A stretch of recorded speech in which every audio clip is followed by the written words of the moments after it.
back. We're live. This is Mike Phillip filling in for Dr. Peter Glidden. Friday, August 8th. Beautiful rainy day here in Camrose, Alberta. Mosquitoes everywhere. I mean, it's just really bad this year.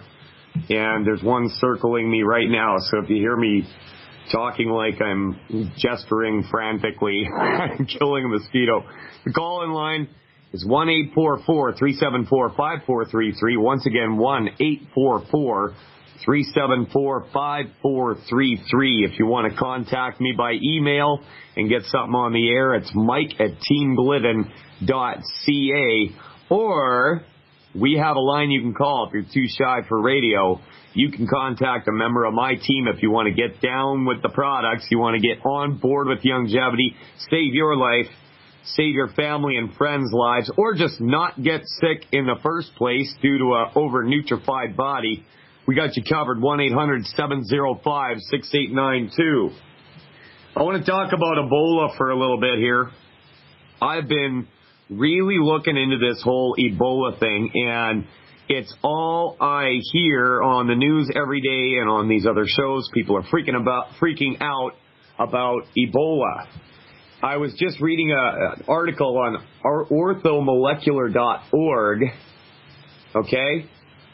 And there is an increasing school of thought and a lot of scientists and doctors saying that selenium will head off Ebola. Okay? So if you're out there huddled in your basement with your storable foods and a bunch of ammunition waiting for hordes of Ebola victims, I mean, I don't think it's necessary. I'm not scared of it. And the reason is because I take a whole lot of selenium. Okay? And if you listen to, like, the Robert Scott Bell show and a few other places, Ebola is not going to be a problem for you if you have a nutrified body. Notice that a lot of the people that are dying from it right now are in West Africa. Okay, you got Liberia. You got these countries that are so screwed up, no sanitation standards, no healthy food or nutrition going into these people, and the Ebola virus comes along and it wipes them out pretty quickly. Well, I'm here to tell you, you don't have to worry about Ebola as long as you're nutrified. And while we're on the subject, why are we only hearing about Ebola in the news when Vioxx has killed more people? Okay? Seriously. You know, if you go to drugwatch.com, drugwatch.com. Great website. I can't recommend it highly enough, and I'm trying to get one of those guys on the show here. But they post recall information. They post all these different strategies, lawyers you can call if you've had a bad knee replacement, if you've been a victim of a drug that has seriously caused you harm. And you know what? I recommend you do sue them. I do, but get nutrified in the process so you can get better after, because so what if you have a bunch of money if your health is in the can? Right? I mean, here, this is from drugwatch.com. Vioxx recall information. Just a few years after the U.S. Food and Drug Administration approved Vioxx, the drug was recalled because of the risk of deadly heart attacks and strokes.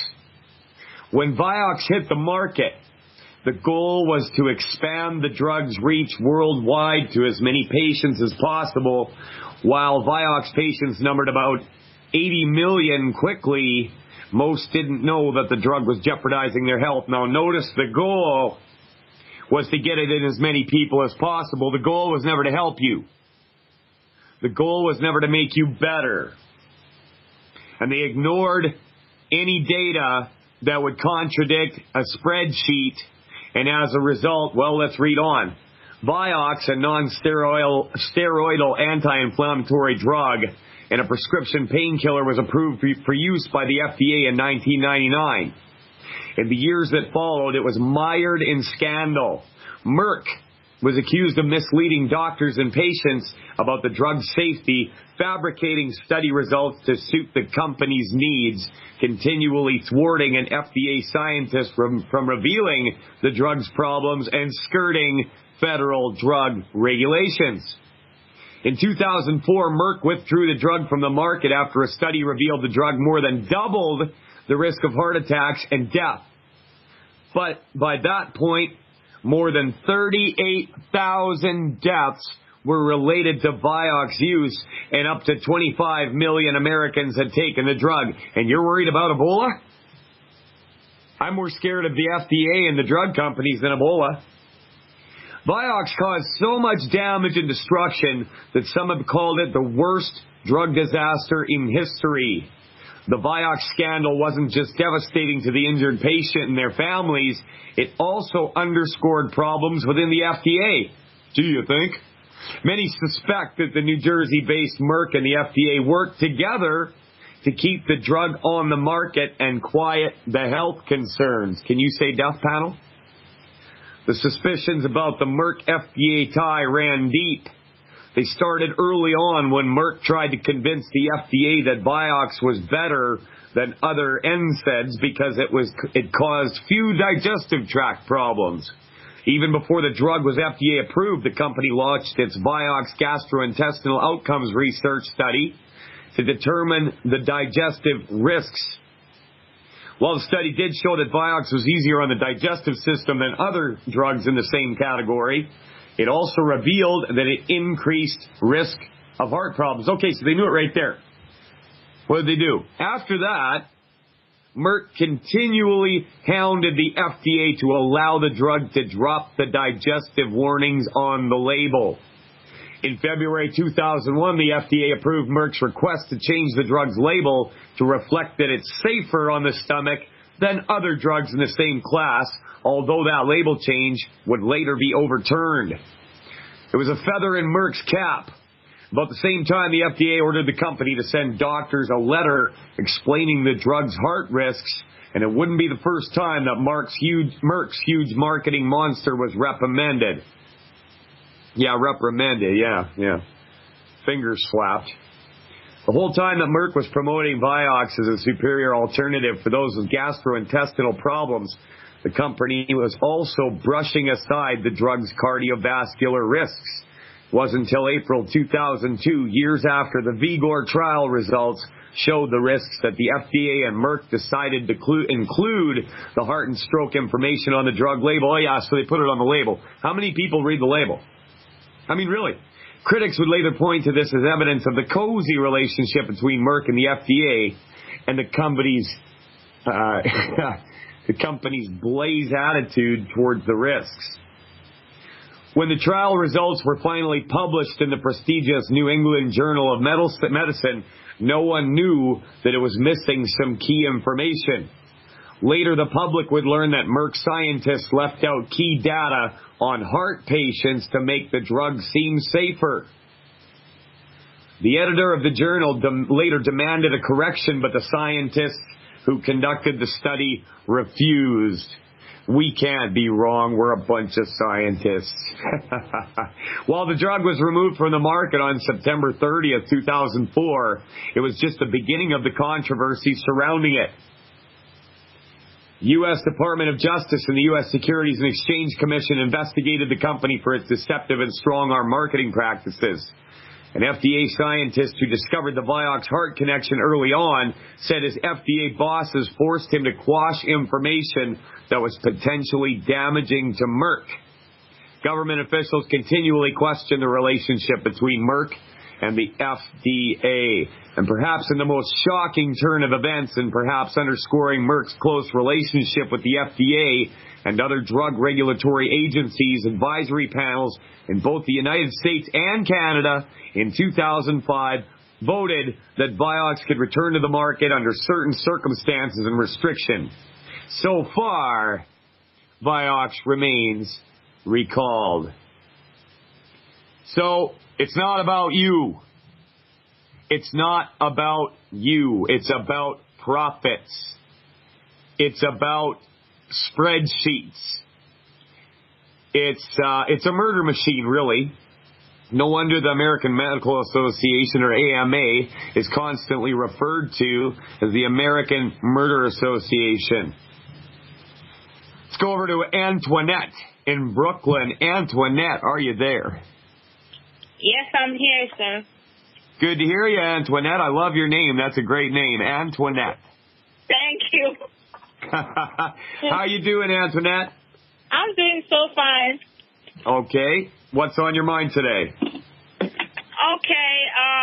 First of all, I have a question about my weight. Then the second question is about actually, I don't know if that's the problem, but recently I started having these pimples, like red pimples coming up, like my skin, when I scratch my hand, it actually comes up, but it comes up and it's like real red, like swelled, so big. Like welts? It hurts. Like so a welt? I went to the doctor Monday, and they told me that I was bit by something, which is not, because I wake up this morning and I have the same problem. Like, whenever I scratch my skin, the same pimple comes up, and it's like paining so bad. So I was wondering if, like, it has something to do with, like, my son just turned 8 months. So I was wondering if it's all those things, those shots or whatever that I got from the hospital or whatever. I don't even know. So this is your son? Yeah, my son is 8 months. 8 months. Okay, well, first of all, congratulations on having an 8-month-old son. That's great. Thank you. All right. Second of all, Antoinette, I hear the music. That means I'm going to have to put you on hold, and we're going to get back to you after this commercial break. Antoinette, you stay right there because we got your number. Mike Phillip filling in for Dr. Peter Glidden. We will return after these messages. We are live. Mike Phillip filling in for Dr. Peter Glidden, coming back at you here with some fight music. And it's appropriate because we are in a fight. As Dr. Wallach once said to me, we got wars to win there, Phillip. Talking to Antoinette in Brooklyn before the break, and she's got some skin issues going on. And you know what, Antoinette? My sister actually had the exact same thing going on, where if she scratched her skin, she would get welts. Now, hi, can you hear me? Can you hear me, Antoinette? Yeah, yes, I'm hearing you. Okay, good. I was just saying, years ago, my sister actually had the same thing going on, where if she scratched her skin, she would get painful welts. Okay? Yeah. And that hasn't happened in a long time. And now the reason for that is because she's been on the longevity, and she had a whole bunch of skin issues. It wasn't just that. She would get little sores on her face, and she's a really beautiful girl, okay? And so that really bothered her. But what happened was we got her gluten-free, okay? Gluten-free. You're going to have to drop gluten from your diet. No barley, no rye, no wheat, no oats, no oatmeal, no nothing, okay? Yeah. Okay, so that's the first thing I want you to do. Now, there's actually 10 foods that we tell people never, ever, ever, ever to eat, and gluten is number one on the list. Now, if you go to fireyourmdnow.com, that's fireyourmdnow.com, scroll down the page, you'll see a blue arrow that says register. And if you put in your email address, Dr. Glidden's team will send you a YouTube video called Against the Grain as to why you should never eat gluten. And I've seen women actually lose a lot of weight just going gluten-free. Now, the second thing, okay, with skin issues, you're going to need the EFAs in the Healthy Start Pack. That's essential fatty acids. Now, there are 12 amino acids and 3 fatty acids that you require every day. Now, what you can also do to top that up is add in with your Healthy Start Pack the HGH Youth Complex, and that will also give you absolutely tremendously beautiful skin, and that's what every woman wants, right, Antoinette? Yeah, yes, sir. Yeah. Now, here's the other thing. Let's talk about the weight loss. Okay? Yeah. Yeah.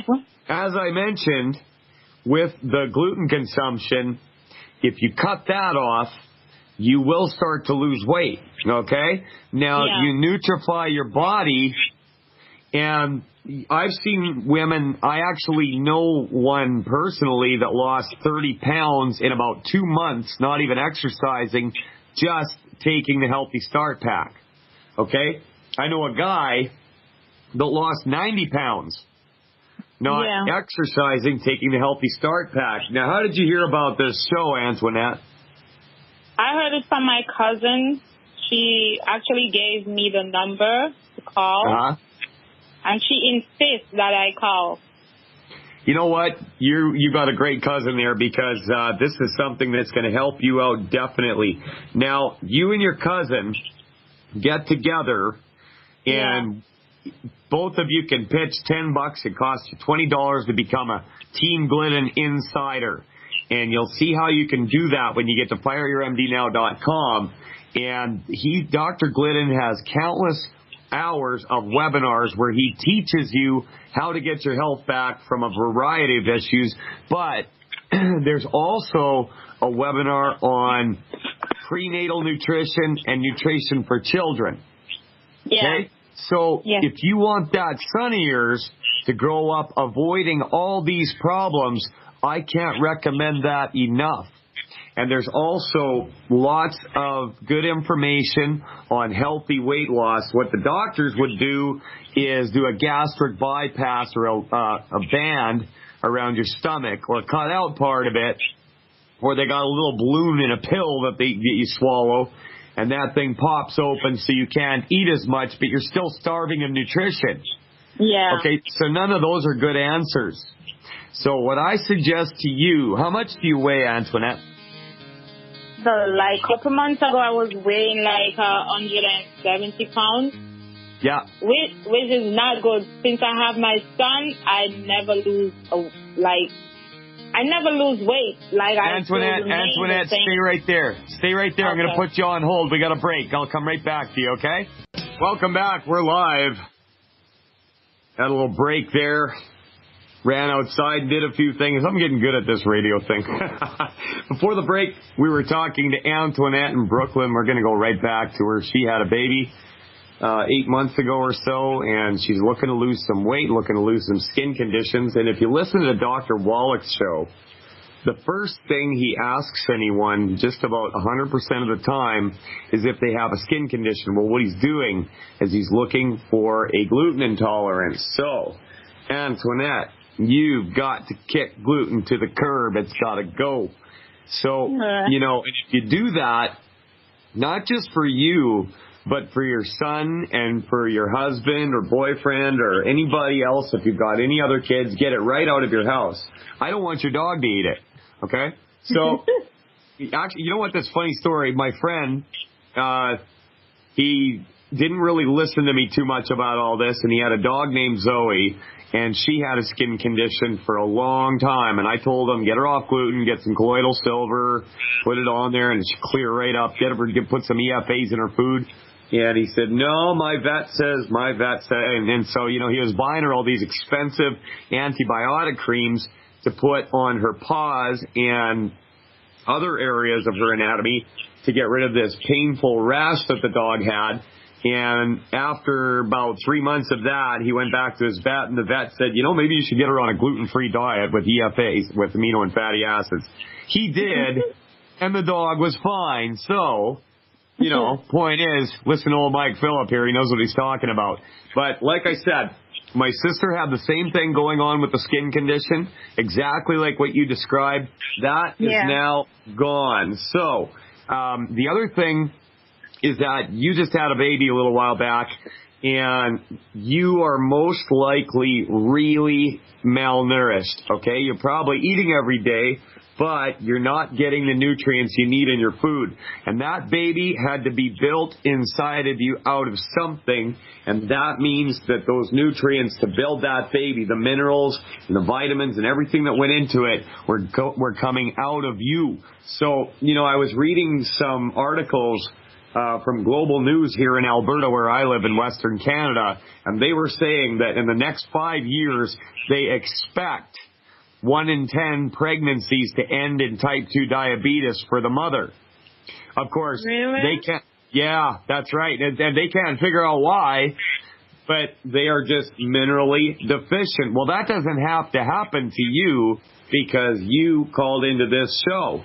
So get together with your cousin and learn how to use this stuff and learn how to get your health back so that you're not driving down to the hospital with your son someday because he's having an asthma attack or getting diabetes or multiple sclerosis or any of these other problems that people are suffering from. Just avoid it altogether. And if you think it's expensive now, it's not half as expensive or even a quarter as if you develop a problem down the road and have to go through the medical system. Am I making sense? Yes, sir. Great. Is there anything else you'd like to mention, Antoinette? Okay, there's another thing. The next thing is like, when I got out of the hospital, 2 months after I started feeling pain in my wrist. Yeah. And I went to the doctor, but the bone is actually coming, like, it's out. So I did an X-ray on it, and they said nothing is wrong with my hand. So I asked the doctor why the bone is like this. He was like, oh, because you actually use that hand all the time, which I really don't understand that because I know a lot of people do use, either the left or the right hand. And I know a lot of people don't have the problem that I'm having. So I have to go back to the doctor to have a brace for the bone to be back in. Because at the wrist, the bone is actually coming out. Wow. Yeah. It pains a lot of time. It really pains. Right, right. So when you get your Healthy Start Pack, okay? Yeah. There's a product in there called OsteoFX, and I also had problems with a wrist. I was a drummer, and I worked with power tools that were very heavy, sometimes for 12 to 16 hours a day. And I had carpal tunnel syndrome, and that cleared up in about 2 months. Now, what you're describing to me might be a little bit different, but it's in the same area. And when I got on the OsteoFX with the Healthy Start Pack, that went away in short order. So I would like to see the same thing happen with you, and I'm very confident that it can. Now, we don't cure anything, okay? We don't treat anything, and I have to say that for legal reasons, but your body has wisdom. Your body knows how to fix itself, just like you get a cut on your arm, and that cut heals up in a few days. Your internal organs, your skeletal structure, your skin, that all can fix itself too. So, 10 bad food list. Go to fireyourmdnow.com and get that list and get yourself a Healthy Start Pack and see what happens. And if you need extra help, keep in touch with the show. Keep listening because you're going to hear people calling in with the same problems that you have, and we have a tremendous, tremendous success rate. Okay. So I want you to have that too. Yeah. All right? I will. Thank you so much. You have a great day, Antoinette. We're going to let you go. And here's the thing, ladies and gentlemen, and all the ships at sea, you don't have to suffer. Anything I have to say on this show today, that's the bottom line. You don't have to suffer. You've been paying for ineffective medical treatments for a long time. You've been paying for drugs that'll kill you. You've been paying for getting staph infections from so-called professionals. They never blame themselves. The government sticks up for these drug companies. The drug companies lobby the government. They got deep pockets. Okay? But you don't have to listen. Okay? You do not have to do what they say. If you were listening yesterday, my wife and I went to a rheumatologist up in Edmonton, the city near where I live. And this woman told her she needed antidepressants, and when we said no, she said, well, you have to. I mean, these people, who the hell do you think you are, right? But that's how it is. They are Moses on the mountain, and you are the lowly chattel slave, and you need to listen up. Okay? Now, along the same vein of what I was talking about earlier, first Xarelto bleeding lawsuits filed. FDA rejects new use. This is coming at you from drugwatch.com. Drug giants Bayer and Johnson & Johnson face the first lawsuits related to safety concerns for the billion-dollar blood thinner Xarelto, according to Reuters. See, so I'm not just picking on Merck here. Plaintiffs filed claims after severe internal bleeding sent them to the hospital. In those cases, patients took Xarelto, and their claims blame the excessive bleeding on that use. Unlike warfarin, a trusted mainstay for preventing blood clots for the last 50 years, Xarelto does not have an antidote to stop uncontrolled bleeding, which can be fatal. And I'd just like to back up and say warfarin is rat poison. Rat poison. Okay, you don't have to get blood clots if you're mineralized. You don't have to take rat poison, and you don't have to get internal bleeding for a damn drug. Kentucky resident Virginia Stuntneck filed a lawsuit against Bayer in the U.S. District Court of the Eastern District of Pennsylvania. Stuntneck was hospitalized after she took Xarelto and suffered severe gastrointestinal bleeding in 2013. And you're scared of Ebola. She claims the drug should not be sold and that Bayer and J&L continued to sell it even if they knew the risks. Sound familiar? The companies also did not inform the public. Sound familiar?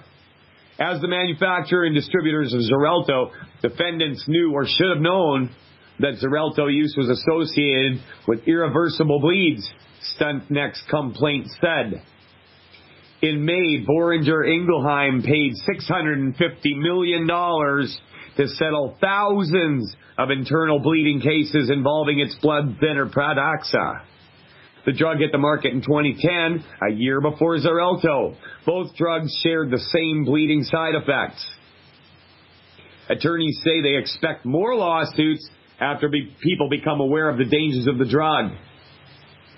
First wave of claims comes a few months after the U.S. Food and Drug Administration advisory panel gave Xarelto a unanimous thumbs down for approval as a treatment for patients with sudden reduced blood flow to the heart, including heart attacks, chest pain, also known as acute coronary syndrome.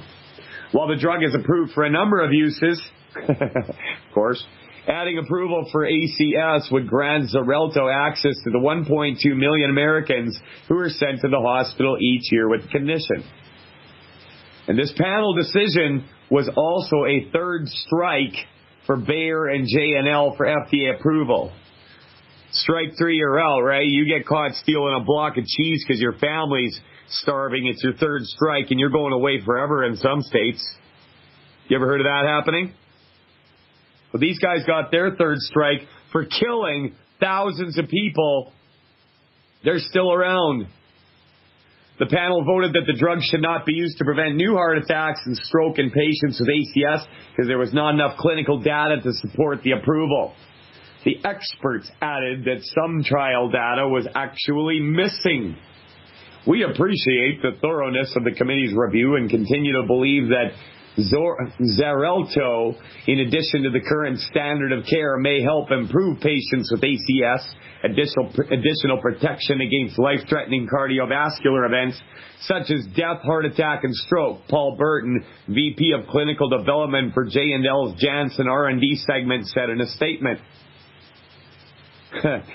Despite the fact that the drug companies face litigation about another drug that has a controversial safety profile, Xarelto sales appear to be strong, and partners Bayer and J&L are making healthy profits. In the first year of the drug's sales, Bayer generated about $431 million in Europe.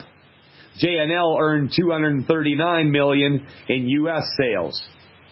Sales in both large markets continue to climb. The drug follows in the footsteps of its predecessor, Boehringer Ingelheim's Pradaxa, another drug that has robust sales. Even though the risk of internal bleeding concerned doctors, it did not appear to stop them from prescribing it. If you ain't mad, you're not paying attention. Now listen to this. Listen to this. Bayer and JNL continue to pursue FDA approval despite being shut down for ACS treatment. The companies are conducting studies on whether or not the drug can be used in combination with aspirin to stop heart attacks, death, and stroke. In addition, the companies plan to start testing Xarelto on patients with chronic artery disease and heart failure. They're going to generate $3.68 million in annual sales. Mike Phillips, filling in for Dr. Peter Glidden. We'll be back with more crappy news after this. Everybody, welcome back. We're live. Final segment of Friday, August 8th, Fire Your MD Now radio show. And as I promised, I have more bad news. And I'm not just going to pick on Merck and GlaxoSmithKline and all these other companies. Let's talk about knee replacements for a little bit. We actually did the webinar last night in my group meeting on healthy bone and joints, and we had a lady show up for the first time. Never heard Dr. Glidden before, but she watched the advanced bone and joint webinar, and she signed up the very next day. Turns out she's scheduled to get a knee replacement in December down in a town called Medicine Hat here in Alberta. Now get this. Here's the headline. Zimmer recalls 40,000 next-gen knee models. Okay, so this isn't a drug. This is a knee replacement.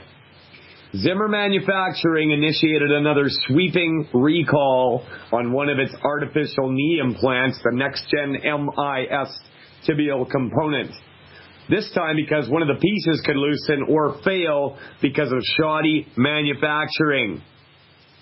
Zimmer said the threads on the next-gen complete knee solution tibial component might be out of specification in more than 40,000 devices. Now, how many of them are already in people's legs? In its letter to medical professionals, Zimmer said some of the tibial base plates were made with defective threads in a hole where surgeons screw in a drop-down stem extension or stem plug. If not threaded correctly, the device could loosen and fail. And guess what? It's in your leg. You're stuck with it. You know what?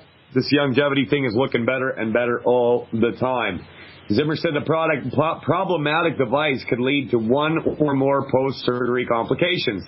Number one, infection. The patient runs the risk of serious infection if the surgery is delayed or if a secondary implant is not immediately available and the surgeon must close the patient and return later.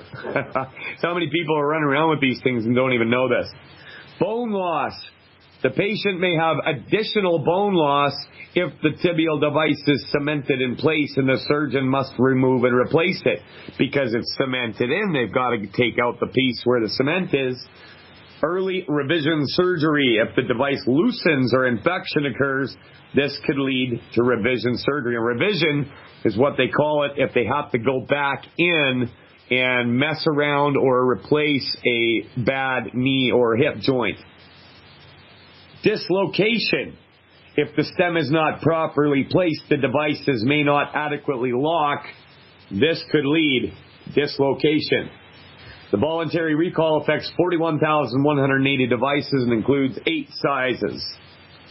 Zimmer initiated the recall after it received 12 complaints in a 2.5-year period. The faulty devices were distributed during a 4-year period between February 2010 and May 2014. Recall started May 19th. Very interesting. So you know what? Don't bother getting a fake knee, okay? Your body knows how to fix itself. It wants to fix itself. And if you want to get on board with a team that actually cares about how you do with your health, we're not a bunch of money-grubbing, low-life network marketers over here at Team Glidden. You can contact me personally, Mike at teamglidden.ca. Once again, that's Mike at teamglidden.ca. Or you can get a hold of us, 1-800-705-6892. And I'll tell you what, I'm really looking forward to that lady that signed up today not having to get that knee surgery. She's got till December, and she's on the right track. I see a lot of really beautiful people with great personalities hurting and in bad shape all the time. And if you're one of them, you don't have to be. Shoot me an email, mike@teamglidden.ca. Now, this coming week, I'm going to be on the air Monday and Tuesday, and then the following Friday. And after that, Dr. Glidden's going to be back. And you can call in anytime. We love to deal with this sort of stuff. It's what we do. Mike Phillips signing off of filling in for Dr. Peter Glidden. Everybody have a great weekend, and I'll be back Monday. Peace out.